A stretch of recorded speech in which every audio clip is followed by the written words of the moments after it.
Have you ever felt like you were on a long, exhausting journey, not quite sure where you're heading or if you'll ever arrive?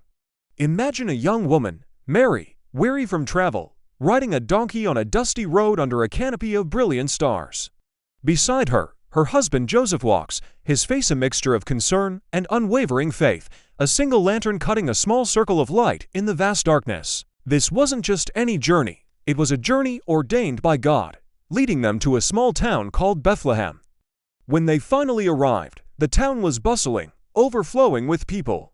Door after door was gently closed to them. No room, the innkeepers would say, one after another. You can imagine the weariness in Mary's eyes, the quiet desperation.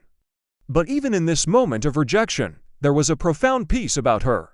Joseph, a pillar of quiet strength, comforted her, his touch a silent promise that they were not alone.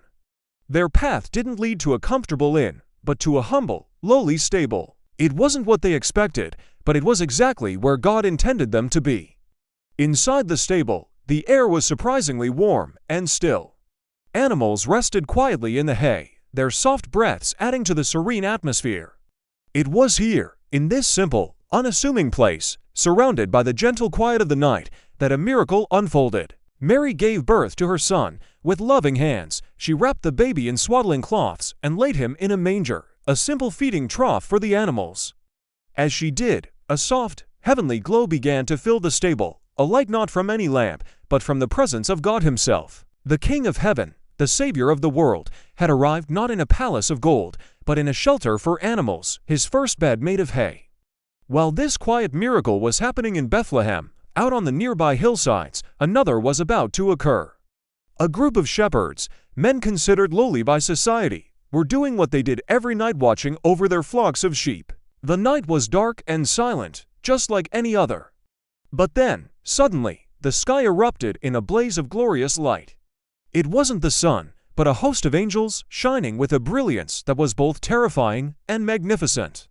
The shepherds, startled and afraid, fell back in awe, their faces filled with a mixture of shock and wonder. What could this possibly mean? Then, one angel stepped forward, and his voice, far from being thunderous, was filled with peace. "Do not be afraid," he said. "I bring you good news that will cause great joy for all the people. Today in the town of David a Savior has been born to you. He is the Messiah, the Lord." The fear on the shepherds' faces melted away, replaced by an overwhelming sense of wonder and excitement. Good news, great joy, for all people, even for them. Without a moment's hesitation, they left their sheep and ran with unbridled joy toward Bethlehem, eager to see this thing that had happened, which the Lord had told them about. They found them, just as the angel had said. In the humble stable, they saw Mary and Joseph, and the baby, lying in the manger. These rugged shepherds, men of the field, knelt in reverence before the child.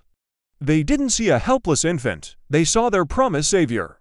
They came to worship not earthly power or royal splendor, but the profound humility of God made flesh. Mary watched them, a quiet, knowing smile on her face, treasuring all these things in her heart. The baby Jesus slept peacefully, the gentle light around him seeming to grow even brighter, a beacon of pure, divine love. From a distance, the scene was one of perfect stillness. A single, brilliant star hung in the sky directly over the stable, a celestial marker for a divine event. The world outside was quiet, unaware that everything had just changed, forever. This was the night that hope entered the world. God didn't shout from the heavens or rule from a distant throne. He chose to come down, to become one of us, to walk with us, to understand our joys and our sorrows. This story reminds us that hope often arrives in the most unexpected ways, in the quietest moments, and in the humblest of places. Thank you for watching. If this story touched your heart, please like, share, and subscribe for more content that inspires hope.